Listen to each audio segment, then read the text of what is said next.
I never believed in Bigfoot until the day I found one lying dead in the forests of Olympic National Park. And what I discovered connected to that creature changed everything. I thought I knew about them. Let me start from the beginning because this story needs to be told exactly as it happened. My name is Marcus Webb and I've been a professional hunter for 23 years. Not the weekend type, who goes out with friends to shoot a deer and drink beer. I'm the guy wildlife authorities call when there is a problem bear near private property, or when a cougar starts wandering too close to residential areas. I track, I capture, and when necessary, I help resolve situations that pose a risk to people. It's a job that takes experience, but someone has to do it. It was mid-October 2023. Elk season had just begun in Washington state. I had a special license to hunt in a remote area of Olympic National Park near the border with the Olympic National Forest. The region was known for its dense forests of Douglas fir and western hemlock, trees so old they'd been standing since before the Civil War. It was the kind of place you could walk for days without seeing another human being. I had parked my Ford F-250 pickup on an old logging road abandoned for at least 30 years, covered in moss and ferns. I loaded my pack with supplies for 3 days, my .300 Winchester Model 70 rifle, extra ammunition, a first aid kit, camping tent, a sleeping bag, rated for 205, a Life straw water filter, Mountain House dehydrated meals, and my Garmin GPS. I also carried my KBAR hunting knife, CL headlamp, and walkie-talkie. Though I knew I wouldn't get any radio signal for most of the trip, the plan was simple. Follow a deer trail I'd scouted 2 weeks earlier. Set up camp near a small creek called Whiskey Creek and spend 2 days tracking mature bull elk. The area was known for some truly impressive bulls, racks that could easily score high in the Boone and Crockett system. The hike to my campsite took about 4 hours. The trail climbed steadily through thick forest, crossing small streams and winding around huge fallen trees covered in bright green moss. The smell of the forest was overwhelming, a mix of damp earth, natural decay, and the sharp scent of pine. Every now and then, I saw signs of wildlife, fresh deer tracks, bear claw marks on tree trunks, a few blue grouse feathers on the ground. When I finally reached Whiskey Creek around 3:00 inches the afternoon, the sun was already starting to dip behind the mountains. I set up my camp in a small clearing about 50 yards from the creek, pitched my north face tent, organized my gear, and started a fire with some dry twigs I'd found sheltered beneath a large hemlock. Dinner was simple: dehydrated beef stroganoff mixed with hot water. I sat back in my folding camping chair, planning the next day's hunt. Night fell fast in that forest. By 6 p.m., it was pitch black. I kept the fire going, more for company than warmth, and listened to the sounds of the night. Owls calling in the distance, the occasional snap of a branch, the steady murmur of the creek. It was peaceful in a way you just don't find near civilization. Around 9, I was ready to sleep. I stored all my food in a bear-proof canister, hung it about 100 yards from camp, just as safety protocol demanded. I checked my rifle, made sure it was loaded, but on safety, and set it beside me inside the tent. Then I crawled into my sleeping bag and switched off my headlamp. I must have been asleep for about 3 hours when I woke up to a smell. Not the normal scent of the forest. Something else, something wrong. It was strong, foul, the smell of decomposition, like something large had died and had been rotting nearby for days. The stench was so powerful it made me nauseous. I turned on my headlamp and checked my watch. 2:47 a.m. The fire had burned down to faint embers that barely lit the camp. I stayed inside the tent for a few minutes, listening carefully. No movement, no sounds of animals, nothing unusual, just that smell, and it seemed to be getting stronger. My first thought was that a bear had dragged a carcass close to my campsite. That would be a serious problem. Bears guarding their kills are cautious, but extremely dangerous, and the last thing I wanted was to be camping near one. I knew I had to check it out, had to find out what was causing that odor. I grabbed my rifle, switched off the safety, and stepped out of the tent. The night was cold, probably around 40 degrees, and I could see my breath hanging in the air. I swept my headlamp across the camp. The trees stood like dark walls around the clearing, their branches throwing shifting shadows in the light. The smell was coming from the west, away from the creek. I started walking slowly in that direction, rifle ready, finger off the trigger, but prepared. With every step, the odor grew stronger, almost unbearable. I pulled a bandana from my pocket and tied it over my nose and mouth. It barely helped. After about 200 yards through waist-high ferns and low pine branches, I saw something large and dark lying between two massive trees. At first, I thought it was a bear's. The size matched. But as I got closer and my headlamp hit it fully, I realized I was wrong. It wasn't a bear. It wasn't anything I'd ever seen before. It was a body, a massive body covered in dark, tangled hair. It was lying on its back, long arms stretched out to the sides. And even in the weak light, even through the rot, I could clearly see what it was. It was a Bigfoot. I'd heard the stories all my life. I grew up in Washington State, where tales of Sasquatch were as common as stories about salmon or Microsoft. Everyone knew someone who'd seen one, but I never believed. I thought they were just legends, hoaxes, or misidentified bears. But there it was, lifeless on the forest floor, as real as the trees around it. I approached slowly, heart pounding. The creature had to be at least 8 and 1 divided by 2 feet tall, maybe 9. Hard to tell exactly with the body bloated and swollen from decay. Its hair was dark brown, almost black in places, graying where it had fallen out in clumps. The skin beneath was thick and dark. The face was the most shocking part. It resembled a gorilla, but not quite flatter, with a heavy brow ridge and a massive jaw. The eyes were sunken shut. The nose was wide and flat, and the mouth hung slightly open, revealing large teeth, some sharp like canines, others broad and human-like molars. I circled the body, keeping my distance, trying to process what I was looking at. The hands were enormous, almost the size of catcher's mitts, with long fingers and thick, dirty nails. The feet were just as massive, easily 18 inches long, with articulated toes and a structure somewhere between human and primate. Based on the state of decomposition, I estimated the creature had been there for at least a week, maybe 2. There were no obvious signs of trauma, no visible wounds, no marks suggesting a fight with another animal.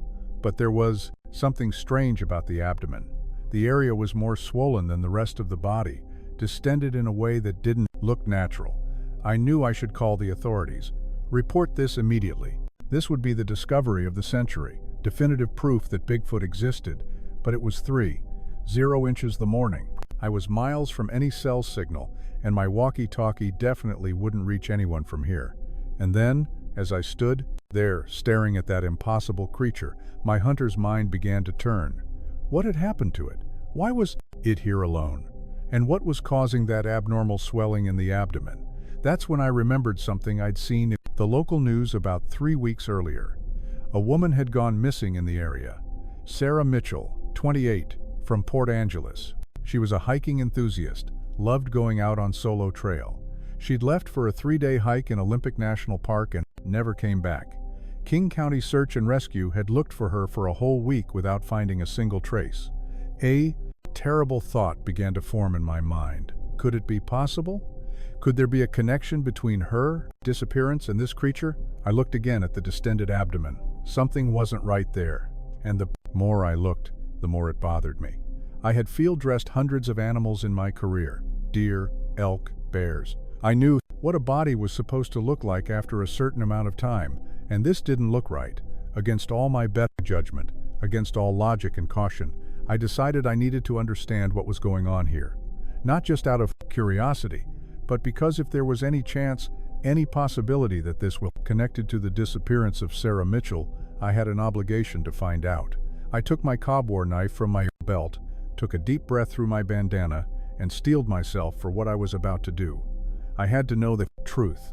I had to understand what had happened here, and what I was about to discover would connect this creature to one of the most widely searched missing person cases in the Pacific Northwest, and would completely change our understanding of the behavior of these mysterious beings. I stood there for a full minute just staring at that impossible creature lying on the forest floor. My hand gripped the K-bar knife, but I still didn't have the courage to do what I knew I had to do. Part of me wanted to just go back to camp, grab my gear, and get out of there as fast as possible, leave it for the authorities to figure out. But the other part, the part that had spent 2 decades tracking and understanding wild animals, knew I had a responsibility here.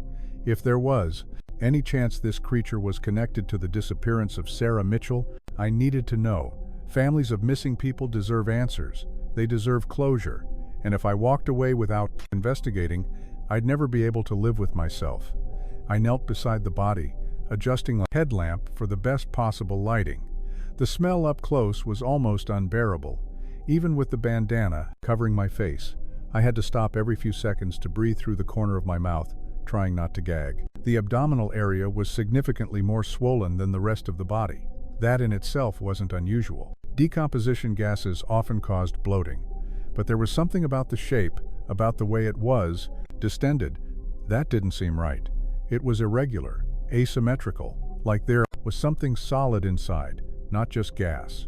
With slightly trembling hands, I placed the blade of my knife against the skin of the abdomen. The hide was incredibly thick, much thicker than any animal I ever worked with. It took more pressure than I expected to make the initial incision. When the blade finally broke through, an even fouler odor escaped, making me turn my head and cough. I made a careful cut about 12 inches long, following the natural line of the body. The skin opened, revealing layers of tissue and muscle beneath. Everything was in an advanced state of decay, making it hard to identify specific structures. But I kept working, slowly widening the opening. That's when I started to see something that shouldn't have been there. At first, I thought it was just more decomposed tissue, but then my headlamp caught something that made my blood run cold. It was tissue, yes, but not from the Bigfoot. It was different. The texture was different. The color was different. And then I saw something that left no doubt. It was a piece of clothing. My heart began to race. Carefully, I used the tip of my knife to pull some of the material out. It was synthetic fabric, the kind used in modern hiking jackets. Bright red, or it had been before it became stained and deteriorated. And there was a small embroidered logo I could still make out, even with the damage. It was from Columbia Sportswear. I remembered the missing person posters I'd seen all over Port Angeles. Sarah Mitchell was last seen wearing a red hiking jacket, a Columbia jacket. My hands were trembling, now not from fear, but from adrenaline and a growing sense of dread. I kept examining carefully, moving the decomposed tissue aside. Then I found more evidence. Small bits of material that clearly didn't belong to the Bigfoot. A fragment that looked like denim, probably jeans. A piece of rubber that might have been from a hiking boot sole. And then something that confirmed my worst fears. Buried deeper in the stomach contents, I found something small and shiny. I used the knife to carefully pull it out and wiped it on the moss beside me. It was a pendant, a small silver heart-shaped pendant on a thin silver chain. There was an inscription on it, but it was hard to read in the dim light and under the grime. I took my water bottle from my belt, poured some over the pendant, and rubbed gently with my thumb. Slowly, the letters became visible. To Sarah, with love, Mom and Dad, on 2015, I sat back on my heels, my mind racing. There was no more doubt. This creature had something to do with the disappearance of Sarah Mitchell. But how? Why? Bigfoot were supposedly peaceful creatures, avoiding humans at all costs. Every story I'd ever heard described encounters where they watched from a distance. Never aggressive, never hostile. But the evidence here told a different story, a disturbing one I could barely process. I continued my investigation, working for another 30 minutes, mentally documenting everything I found. There were more fragments of clothing, more bits of hiking gear, a broken backpack buckle, part of a shoelace, a small piece of plastic that might have been from a water bottle. But what disturbed me most wasn't what I found, it was what it meant. The stomach contents didn't just show that the Bigfoot had encountered Sarah Mitchell, they showed that something terrible had happened, something that went against everything we thought we knew about these creatures. I looked again at the creature's face, trying to understand what could have caused this. Hunger, desperation, or was something darker at play? And what had happened to the Bigfoot itself? What had brought it to this end? I examined the body again, this time looking for any signs of trauma that might explain the creature's death. There were no obvious external wounds, no bullet holes, no signs of struggle. But then I noticed something strange about the creature's mouth. Leaning in closer, I used my knife to gently pry open the jaw. The smell that came out was different from the rest. More chemical, more artificial. And then I saw something caught between the back teeth. A small piece of colored plastic, part of an energy bar wrapper. That made me think Sarah Mitchell, like any experienced hiker, would have carried food, energy bars, trail mix, maybe even some dehydrated meals. If the Bigfoot had consumed those along with everything else, maybe something in that processed food had poisoned it. It was a theory that made some sense. Wild animals often get sick after eating human food. Their digestive systems aren't adapted to preservatives, artificial colors, and chemicals. For a creature like this, one that had probably never eaten anything but natural forest food, the effects could have been severe. But that still didn't explain the original event. What had driven the Bigfoot to do what it did? I'd spent my entire life studying predators, bears, cougars, wolves, and one thing they all have in common is that they don't attack humans without a reason. It's usually because they're injured, sick, protecting their young or cornered, and feel threatened. I began to examine the rest of the body more carefully, looking for signs of illness or old wounds. That's when I noticed something on the creature's left hind leg. The skin there was marked and scarred, the hair growing back in uneven patches. It looked like an old wound, maybe months old. I used my knife to carefully part the hair and examine the scar more closely. It was extensive, running about 8 inches along the back of the thigh. And there was something odd about the shape of the scar. It didn't look natural. It didn't look like the kind of injury that would come from a fight with another animal, or from an accident in the forest. It looked almost like a trap wound that changed everything. If this creature had been injured by an illegal hunting trap, and there were plenty of those scattered illegally throughout these forests, that could explain an altered behavior. A wounded animal is an unpredictable one. Pain and stress can make even the most peaceful creatures act in unexpected ways. I picture the scene in my head. The Bigfoot, already wounded and likely in chronic pain from that leg injury, encounters Sarah Mitchell on the trail. Maybe she was startled. Maybe she screamed or tried to run. That could have triggered a predatory response in the creature, especially if it was weakened and struggling to find its normal food sources. It wasn't a justification, but it was an explanation. And explanations mattered. Because if this was an isolated incident caused by specific circumstances, it didn't mean all Bigfoot were dangerous. It meant this tragic situation was a perfect storm of bad factors colliding at once. I spent a few more minutes mentally collecting every detail I could. I took the pendant and a few of the larger fragments of clothing, carefully placing them in a Ziploc bag from my backpack. These would be crucial evidence for the authorities. Evidence that could finally give the Mitchell family the answers they deserved. I looked up at the sky through the forest canopy. It was still dark, but there was a faint brightness on the eastern horizon. It must have been around 4:30 a.m. The sun would rise in about an hour and a half. I knew what I had to do. I had to get back to my camp, gather all my gear, return to my truck, and drive until I had cell service. Then I'd call the King County Sheriff's Department and report everything I'd found. They'd need to assemble a team to come out here, document the scene, and properly recover the evidence. But there was a problem. I was miles away from a road, deep and dense forest. And once I left this place, it would be extremely hard to find it again. The Olympic forests were vast and confusing with no clear trails in this area. I needed to mark this spot somehow. I used my Garmin GPS to record the exact coordinates. Then I used my knife to carve distinct marks into several trees around, creating a pattern I could later describe to the search teams. I also stacked a few stones in an unnatural formation near the body, something clearly human-made. Before leaving, I looked one last time at the Bigfoot lying there. Despite what had happened, despite the tragedy this creature had caused, I felt a strange sadness. This was a magnificent being, probably one of the last of its kind, and it had died here, alone, sick from something its body couldn't process. Two tragedies, I thought, Sarah Mitchell and this creature, both victims of circumstances that should never have crossed paths. I turned and began walking back toward my camp, my mind still processing everything I had seen. The path through the dark forest felt different now. The shadows seemed deeper, the night sounds more ominous. I gripped my rifle tighter, every sense on high alert because now I knew the truth. I knew these forests held secrets far greater than anyone imagined, and I was about to bring one of those secrets into the light. The hike back to my camp felt like an eternity. Every sound in the forest made my heart jump. The snap of a branch, the rustle of leaves, the distant call of an owl. Everything felt amplified, charged with new meaning. I wasn't alone out here. I never had been. And that realization changed everything.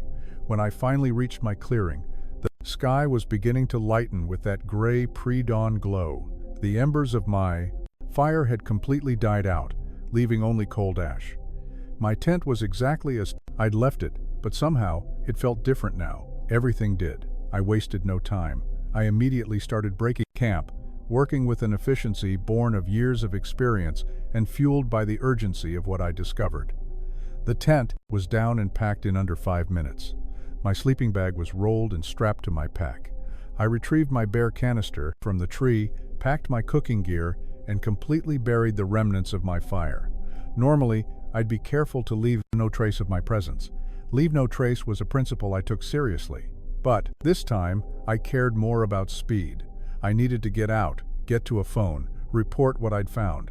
I slung my backpack over my shoulders, tightened the straps, grabbed my rifle, and started the trail back to where I'd parked my truck.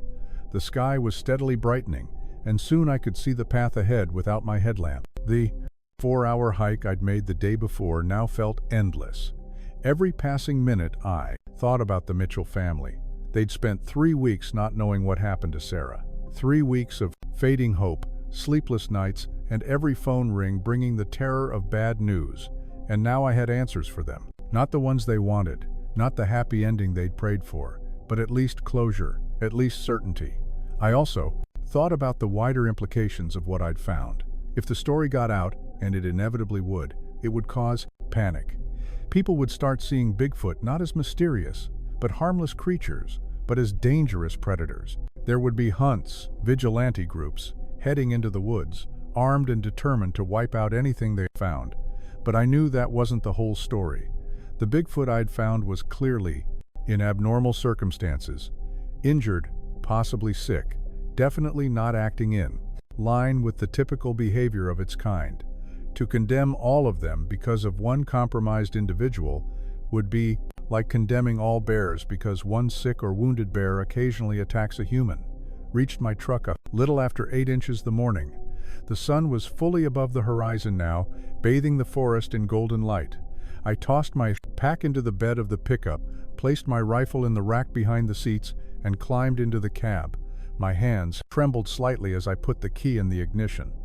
The F-250's engine roared to life, breaking the silence of the forest. I carefully maneuvered, turning the truck onto the narrow logging road, and began driving back towards civilization. The road was rough, full of potholes and rocks, and I had to go slow to avoid damaging the suspension. It took nearly 45 minutes before I finally reached an area where my phone showed signal. 1 bar, then 2. I pulled over to the side of the road, grabbed my phone, and dialed 911. 911. "What's your emergency?" The operator's voice was calm and professional. "My name is Marcus Webb," I said, trying to keep my voice steady. "I'm a licensed hunter and I need to report. I found evidence connected to the missing person case of Sarah Mitchell." There was a brief pause. "Sir, could you repeat that?" "Sarah Mitchell, the woman who went missing in Olympic National Park 3 weeks ago. I found evidence, personal items belonging to her. I need to speak to someone from the King County Sheriff's Department immediately." "Sir, where are you located right now?" I gave her my approximate location on the highway, and she told me to stay where I was. An officer would be dispatched to my position.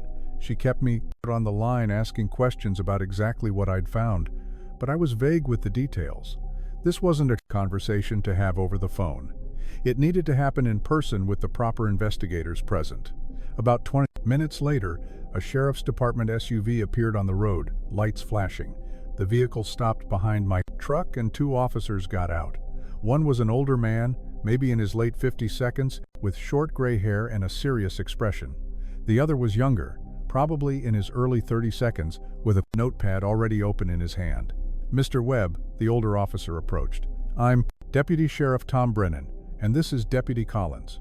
We understand you have information regarding the Sarah Mitchell case." "Yes, sir," I replied. "But before I explain, I need to warn you that what I'm about to say is going to sound impossible, but I have physical evidence to back up everything I'm going to tell you."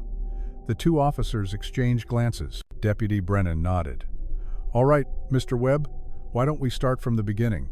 I took a deep breath and began to tell my story.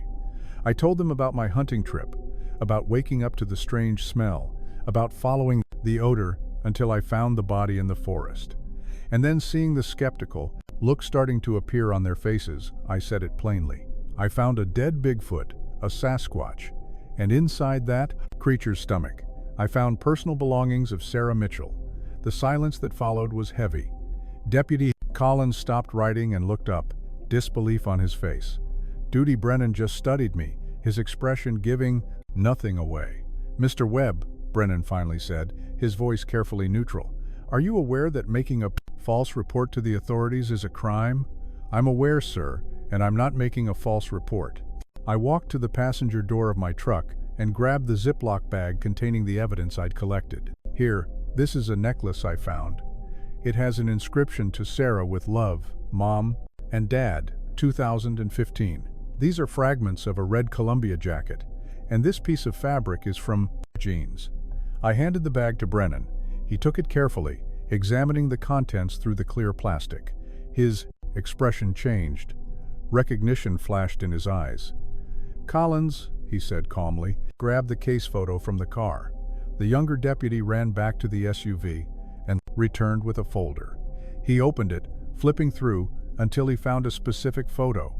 It was a picture of Sarah Mitchell taken before she disappeared. In the photo, she was smiling, wearing a red jacket, and around her neck was the heart-shaped pendant now sitting in the evidence bag in Brennan's hand. "My God," Collins murmured. Brennan looked at me with a new intensity. "Mr. Webb, I'm going to need you to take us to the location where you found this immediately." "I marked the GPS coordinates," I said, "but I should warn you, it's a long hike, at least 4 hours on foot from where I parked my truck, and the dirt road out there is pretty rough. We'll need appropriate vehicles, and we should probably wait until tomorrow morning to go with full daylight." Brennan shook his head. "No, this needs to happen now. The longer we wait, the more the scene can be compromised by wildlife or weather." He grabbed his radio. "Dispatch, this is Deputy Brennan. I need a full investigative team mobilized for Olympic National Park. I'll also need search and rescue on standby and contact the FBI. This is connected to the Mitchell case." Over the next 30 minutes, that remote stretch of highway turned into a hub of activity. More sheriff's department vehicles arrived. An FBI van pulled in. A team from the King County Medical Examiner was dispatched, and a group from Search and Rescue showed up with their off-road vehicles and hiking gear. I was questioned repeatedly by different people, each asking variations of the same questions. What exactly had I seen? How large was the creature? What condition was the body in? Where exactly had I found Sarah Mitchell's belongings? Had I touched anything else at the scene? Finally, Deputy Brennan decided we had enough personnel to proceed. He assigned a 6-person team to make the initial hike with me. Himself, Deputy Collins, 2 members of Search and Rescue, an FBI investigator named Agent Morrison, and a medical examiner named Dr. Chen. We all piled into our vehicles and formed a small convoy. I led in my F-250, followed by the others in their SUVs and pickups. I drove back along the highway and then turned onto the old logging road that led to my original starting point. The road was as bad as I remembered, maybe worse in daylight. When you could really see all the ruts and obstacles, we crawled along, our vehicles pitching and bouncing over the uneven surface. At one point, we had to stop and remove a fallen log blocking the way. At last, after nearly an hour of rough driving, we reached the place where I'd originally parked. We all got out and began prepping for the hike. The search and rescue team handed out extra walkie-talkies to everyone. Dr. Chen checked her medical kit. Agent Morrison verified the Glock on his hip. "All right," Deputy Brennan said, looking over the group. "Mr. Webb is going to lead us in. Keep a tight formation. Stay alert, and if anyone sees or hears anything unusual, report it immediately. We treat this as a potential crime scene, so gloves on when we get there, and don't touch anything. You don't absolutely have to." He turned to me. "Mr. Webb, lead the way." I nodded, adjusted my pack, and started into the forest. Behind me, I heard the footsteps of the other 6 following, and so we began the long journey back to that impossible place where 2 tragedies intersected, where the line between legend and reality had dissolved, where answers lay that the world wasn't ready to hear. The hike through the forest was completely different this time. When I'd made the trek alone 2 days earlier, it had been peaceful, almost meditative. Now, with 6 other people behind me, the forest felt smaller, less magical. The natural quiet had been replaced by the sound of boots, snapping twigs, gear rustling, and the occasional whispered exchange among the team. I led the group, using my GPS to retrace the route I'd taken. Deputy Brennan walked right behind me, followed by Agent Morrison. Dr. Chen stayed in the middle, flanked by the 2 search and rescue members, and Deputy Collins brought up the rear. "Mr. Webb?" Brennan asked after about 2 hours of hiking. "Another 2 hours or so," I answered. "The terrain gets tougher from here. There's a stretch where we'll have to cross Whiskey Creek and then a steep climb through an area with a lot of downed logs." Brennan nodded and relayed the information to the rest of the group over the walkie-talkie. We continued in silence for a while. I could feel the tension in the group rising the deeper we went into the forest. Agent Morrison kept his hand resting casually near his sidearm. The search and rescue members constantly scanned the woods around us, their trained eyes searching for anything out of place. When we finally reached Whiskey Creek, we took a short break. The water was low, just a few inches deep, running over smooth stones. We crossed one by one, using the larger rocks as steps. Dr. Her Chin slipped almost halfway through, but one of the search and rescue members, a big guy named Jake, caught her by the arm and helped her across safely. On the far side of the creek, the terrain became more challenging, just as I'd warned. Fallen trees blocked the path every few yards, forcing us to climb over or detour around them. Low pine branches snagged us as we passed. The forest floor was carpeted with dense ferns that rose to our waists in places. "How did you find this path in the dark, Deputy?" Collins asked, a new respect in his voice. "I was following my nose," I replied. The odor was impossible to miss. As if in response to my words, Agent Morrison suddenly stopped. "Wait, do you all smell that?" We all froze and inhaled. There it was, that unmistakable scent of decomposition, still strong even after more than 24 hours since I had last been here. "We're close," I said. "Very close." Brennan grabbed his walkie-talkie. "Team, get ready. We're approaching the location. Dr. Chin, stay in the middle. Morrison, you and I will move up front with Webb. Collins, you and Search and Rescue hold the perimeter." We rearranged our formation and moved forward more cautiously. The smell grew stronger with every step. I could see the expressions of the other team members changing as the stench hit them full force. Dr. Chen pulled a surgical mask from her pack and put it on. Others followed suit, using bandanas or masks they had brought. And then, through the trees ahead, I saw the sight, the 2 massive trees between which the body lay, the pile of stones I had made as a marker, the cuts I had carved into the bark of the surrounding trees. "There," I said, pointing. Brennan raised his hand, signaling everyone to stop. He and Morrison moved forward with me while the rest of the team stayed behind, waiting. We approached slowly, carefully, and then there it was, exactly as I had left it. The massive body of the Bigfoot, still lying on its back, arms outstretched, the abdominal incision I had made now attracting flies despite the cold October air. "My God," Morrison whispered. His hand had gone instinctively to his weapon, but he didn't draw it. He just stood there, staring in absolute disbelief.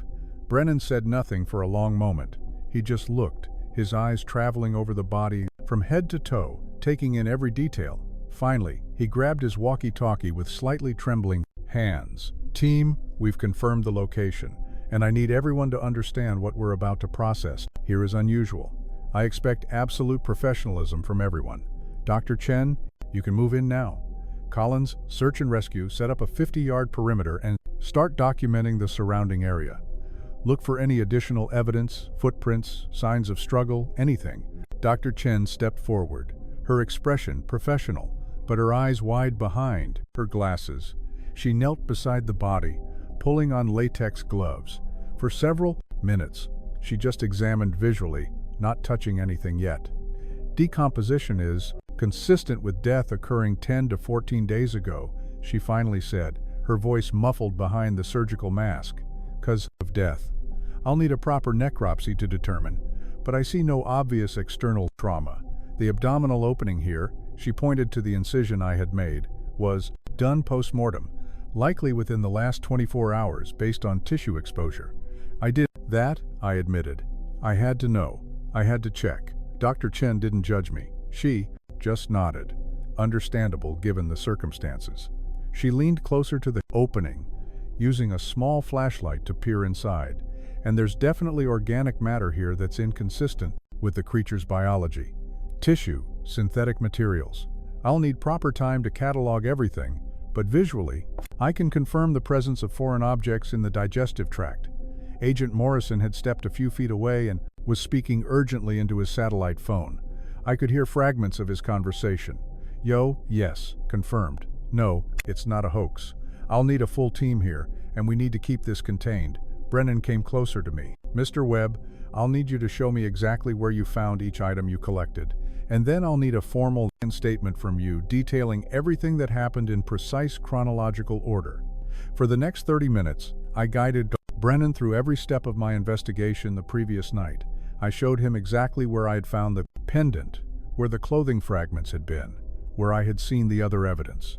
He documented everything meticulously, taking photographs with a professional camera, making detailed notes, collecting additional samples, using proper evidence preservation techniques. Meanwhile, Dr. Chen continued her preliminary examination of the body. She measured the length 8 feet 7 inches from head to toe.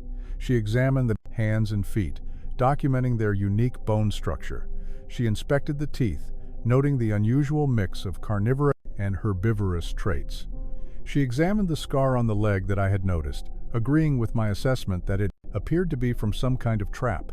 The search and rescue members periodically returned with findings from the surrounding area.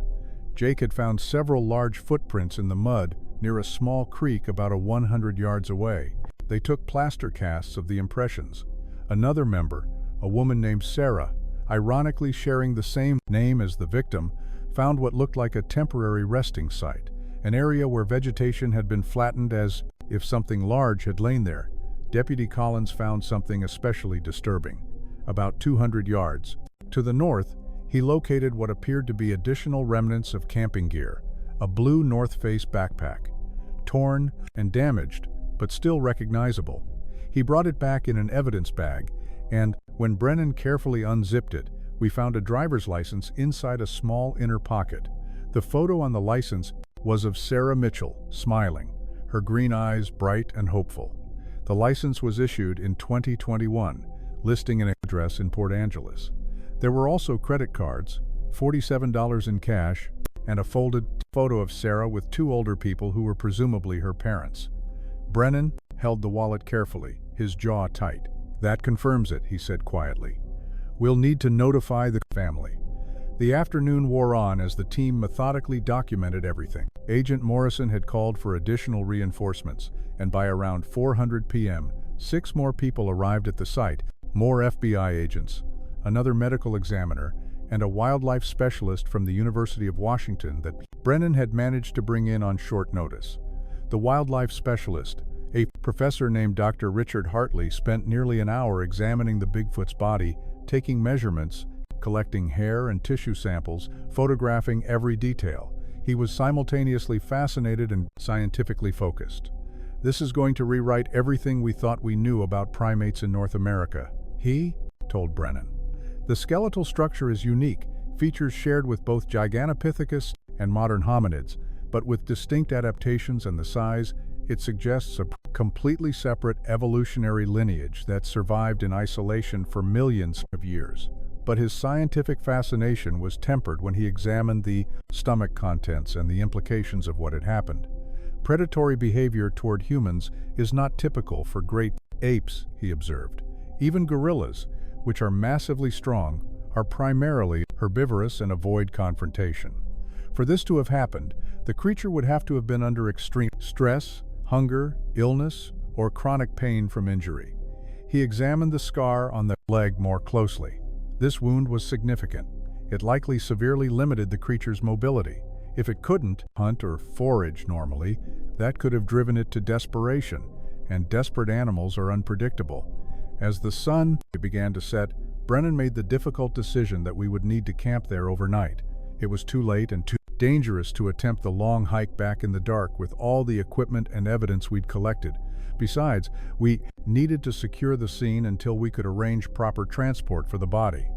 The search and rescue team set up several tents in a small clearing about 50 yards from the body, far enough to escape the worst of the odor, but close enough to keep the scene protected.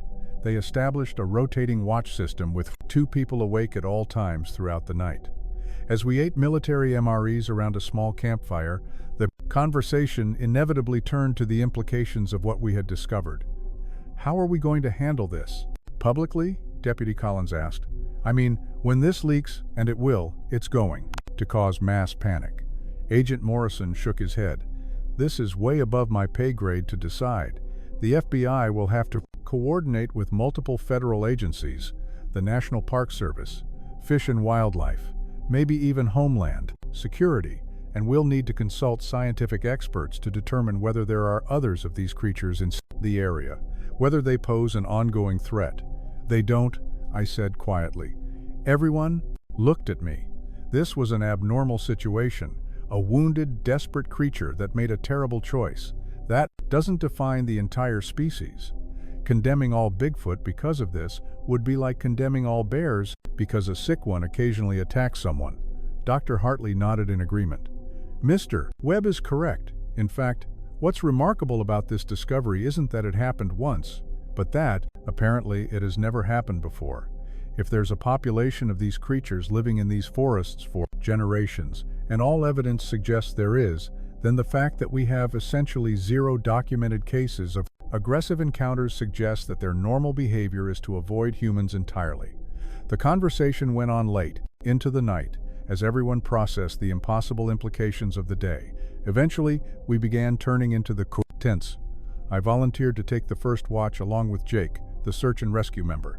We sat near the fire, keeping it fed with dry twigs, our eyes scanning the darkness around us. The night forest was alive with sound. Owls, small mammals moving through the undergrowth, the wind whispering through the trees. "Were you scared?" Jake asked, after a long silence. "When you first found it in the dark?" "Yes," I admitted. "But more than fear, I think it was awe and sadness. Awe at standing face to face with something that shouldn't exist. Sadness because I knew this story wasn't going to end well for anyone involved." We sat in silence for a while, longer. Then Jake said something that stayed with me. "You saved that family, you know, the Mitchell family. They're finally going to have answers. They'll be able to find closure, to start processing their grief properly. It doesn't bring her back, but it's something. It matters." He was right. And, as I sat there in that dark forest, guarding the remains of 2 lives that had ended tragically, I felt the weight of responsibility that came with what I had discovered. This was going to change everything. Our understanding of the natural world, our relationship with these wild forests, perhaps even how we saw our own place on this planet. But for now, that night, my job was simple. Keep the site secure, make sure the evidence was preserved, and in the morning, begin the long process of bringing this impossible truth to the world. The night passed slowly. I did my shift on watch, then was relieved by Deputy Collins and one of the FBI agents. I tried to sleep in the tent I was sharing with Deputy Brennan and Agent Morrison, but sleep came in short, uneasy bursts. My mind kept replaying everything that had happened, all the implications of what we'd found. When dawn finally came, casting gray light through the canopy, the entire team was already awake. No one had slept particularly well. Dr. Chen was brewing instant coffee on a small portable stove, and the smell helped cut through some of the night's tension. "Morning," Brennan said as he stepped out of his tent. He looked tired, dark circles under his eyes, but his demeanor was all business. "We've got a long day ahead. Morrison, what's the plan for transport?" Agent Morrison had spent part of the early morning on his satellite phone, coordinating with his superiors. "An FBI helicopter is en route. They'll land in the nearest clearing. We identified one about half a mile southeast of here. But the body is far too large and heavy for standard air transport. We're going to have to rig some kind of reinforced stretcher, and it's going to take at least 8 people to carry it to the extraction point." Dr. Hartley, the wildlife specialist, was eager to take a few more measurements and collect additional samples before the body was moved. He spent the next hour working meticulously with Dr. Chen assisting. They gathered hair samples from different parts of the body, tissue samples, even attempted to collect some fluid that could be tested for DNA analysis. "This will keep labs busy for years," Dr. Hartley murmured as he worked. "Decades, maybe. Every sample will tell us something about the biology, diet, and evolutionary history of these creatures. This is as significant as the discovery of the coelacanth or any other species we once thought extinct." While the scientists worked, the rest of us began constructing the transport frame using strong ropes, tarps, and aluminum poles from the search and rescue equipment. We built a sturdy stretcher. We tested it for weight, several of us climbing onto it at once to make sure it would hold. By around 10 a.m., we heard the distant sound of helicopter rotors. Morrison confirmed over the radio it was the FBI extraction team arriving at the designated landing zone. That meant it was time to move. With extreme care and considerable effort, 8 of us, me, Jake, the other 2 search and rescue members, Brennan Morrison, and 2 additional FBI agents maneuvered the Bigfoot's body onto the stretcher. The weight was incredible. Even with 8 strong men, lifting it was a challenge. "On my count," Jake instructed, taking the lead. "Everyone lift together. 1, 2, 3. Lift." We heaved in unison, grunting with the effort. The stretcher held. Thankfully, we began the long, grueling trek toward the extraction point, rotating in groups of 4, carrying at a time while the others rested. It took nearly 2 hours to cover that half-mile. The terrain was rough, the stretcher awkward, and we had to stop often to adjust our grip and rest our aching arms. But at last, we emerged into a natural clearing where a large FBI Bell 412 helicopter sat waiting, its rotors silent. A full team was waiting, more agents, technicians, even a film crew documenting everything for official records. When they saw what we were carrying, there was a collective moment of stunned silence. "My God," one of the technicians whispered. "It's real. It's actually real." We carefully loaded the body into the helicopter. It had been modified for this mission with most of the seats removed to make room for cargo. The body was secured with multiple straps, and Dr. Chen and Dr. Hartley boarded along with it to monitor during transport. "Where is it going?" I asked Morrison. "To a secure government facility at Joint Base Lewis McChord," he replied. "We have a lab there equipped to handle this. Maximum security, cleared, personnel only, and we can control the information while we decide how to proceed." The helicopter lifted off, its rotors whipping up a gale that forced us to step back. We watched as it ascended, turned south, and disappeared over the trees, carrying with it one of the most significant discoveries in modern history. The rest of us made the long hike back to our vehicles. We were all exhausted, physically and emotionally drained. The trek took the rest of the afternoon, and it was nearly 6:0 inches the evening when we finally reached the parking area. Brennan pulled me aside before we parted ways. "Mr. Webb, I'll need you to come by the station tomorrow to give a full formal statement. And I have to emphasize everything about this. Investigation is now classified. You can't speak about it to anyone. Not family, not friends, no one. We're talking national security here." I nodded. "I understand. Good." He shook my hand. "You did the right thing reporting this. A lot of hunters would have just, I don't know, kept quiet or worse, trying to profit from it somehow. You gave that family the closure they deserved. That means something. I drove home in a daze. My house was a small ranch outside Sequim, Washington. about 2 hours from where I'd been. I arrived around 8:30 p.m., parked my truck, and just sat in the cab for a long time, staring at my house through the window. How was I supposed to go back to normal life after this? How could I just resume routine hunts, guide fishing clients, pretend the world was still what I thought it was? Finally, I forced myself out of the truck and went inside. I fed my dog, a brown Labrador retriever named Copper, who'd been staying with my neighbor. I took a long hot shower, washing off days of forest grime. Then I made a simple sandwich I could barely eat and collapsed into bed. The next few days were a blur of meetings and interrogations. I gave my full statement at the King County Sheriff's Department, going over every detail multiple times for different investigators. I was interviewed separately by the FBI. I had to sign a stack of non-disclosure agreements and national security documents. Meanwhile, I learned from Brennan that the Mitchell family had been notified. Sarah's belongings had been confirmed through DNA, giving them certainty that she was gone. They were finally able to grieve properly, to plan a memorial, to begin to find closure.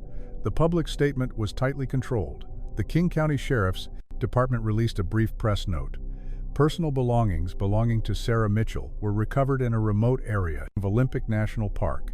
Based on forensic evidence, we have determined that Mrs. Mitchell perished in an unfortunate wildlife encounter. The investigation is closed. No mention of Bigfoot, no mention of the true circumstances. Officially, it was just another lost hiker tragedy, the kind that occasionally happens in the vast wilderness of the Pacific Northwest.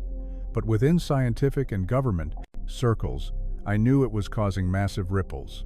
Dr. Hartley had called me once, speaking quickly and in code, letting me know that DNA analysis was underway and that the preliminary results were revolutionary. The creature was definitively an unknown primate species, with genetic divergence from known lineages dating back millions of years. 3 weeks after the discovery, I received an unexpected visit. A black SUV, with tinted windows pulled into my driveway, and 2 men in suits stepped out. One was Agent Morrison. The other was an older man he introduced simply as Dr. Stevens from the Department of the Interior. We sat in my living room, Copper lying suspiciously at my feet. "Mr. Webb," Dr. Stevens began, "thank you for meeting with us.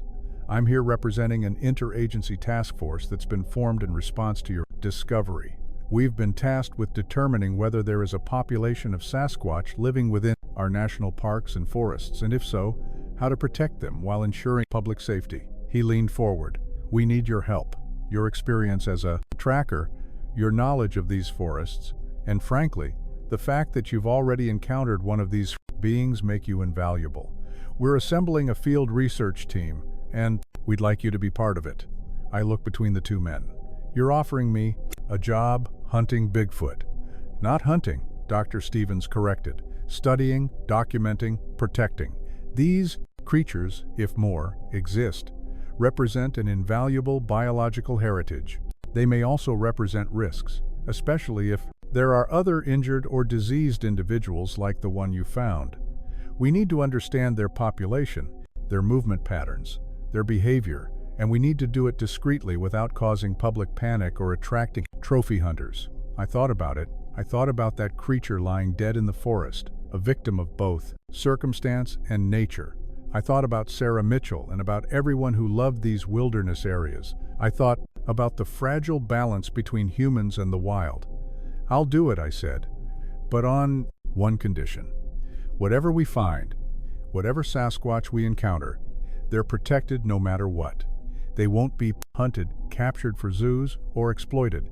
They stay free in their forests." Dr. Stevens smiled. "Mr. Webb, that's exactly the attitude we need on this team. You have a deal." And so began a new chapter of my life. I spent the next several months working with scientists, conservationists, and law enforcement in one of the most unusual secret operations the U.S. government has ever conducted. We set up trail cameras in remote areas. We analyzed footprints and signs. We collected and tested environmental DNA samples. And yes, we found evidence of more Sasquatch. Not many. The estimates suggested perhaps 50 to 100 individuals scattered across the vast forests of the Pacific Northwest. a small, vulnerable population that had survived by keeping their distance from humans and living deep within the wildest corners of the wilderness. We implemented quiet protections. Certain areas were discreetly designated off-limits for development. Patrol patterns were adjusted to give the creatures more space. Illegal traps were removed more aggressively. As for the creature I found, the necropsy confirmed what we had suspected. The leg wound had become infected, causing chronic pain and severely limited mobility. Analysis of the stomach contents showed clear signs of malnutrition. The creature had been unable to hunt or forage effectively.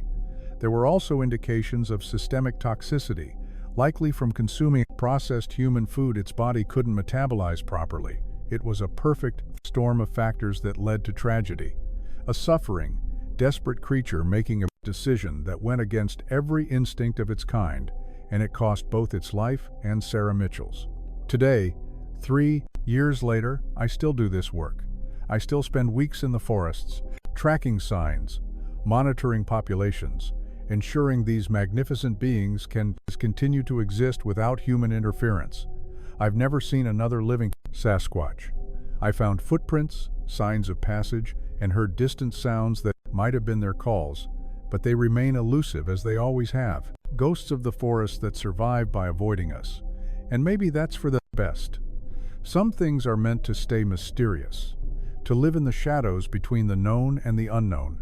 My job isn't to drag these beings into the light, but to ensure the shadows where they live remain untouched and safe. The Mitchell family eventually reached out to me. It was a difficult conversation, but a necessary one. They thanked me for giving them closure, for not walking away when I could have. Sarah's father told me something I still carry with me. You gave our daughter back to us, not alive, but you gave us the truth. And truth, no matter how painful, is a gift. There are nights when I'm out in the woods sitting beside a campfire. When I think about that night in October, when I stumbled upon the impossible, I think about the choices I made, the lives that were changed, the secrets I now carry. The world will never know the full truth. People will keep debating whether Bigfoot is real, sharing blurry photos and shaky videos telling campfire stories. And beneath all of that, a small group of us will continue working quietly to protect these creatures, to ensure they have a place in this rapidly shrinking world. Because in the end, that's what this is about. Not about proving they exist or satisfying human curiosity. It's about recognizing that this planet is still big enough, still wild enough to hold mysteries, and some mysteries are too precious to solve. They must be protected, preserved for future generations to marvel at. I never believed in Bigfoot, but then I found this one and discovered something that changed my understanding of the world. I learned that the line between legend and reality is thinner than we think. I learned that our forests hold secrets we are only beginning to understand. And I learned that sometimes the greatest discoveries come with the greatest responsibilities. What happened in that remote forest in October 2023 was a tragedy on many levels, but it was also a revelation, a reminder that we share this planet with beings we barely comprehend, and that we have an obligation to be guardians, not conquerors, of the wild places that remain. That's my story. It's the truth of what happened, of what I discovered, and of the path my life took afterward. I may never be able to share it publicly. I may be bound by agreements and classifications, but I know what's real. And wherever those surviving Sasquatch are, deep in the forests of the Pacific Northwest, I hope they are safe, undisturbed, continuing their ancient, mysterious lives, far from human eyes. Because some things are meant to stay wild. And thanks to the unintentional sacrifice of one creature and the tragic loss of Sarah Mitchell, we now have the wisdom and the will to keep it that way. A like honors the friendship, a share carries it to someone who needs to believe, and subscribe is your quiet promise to hear the next truth first. Together, let's protect the mysteries that survive not by fear but by love.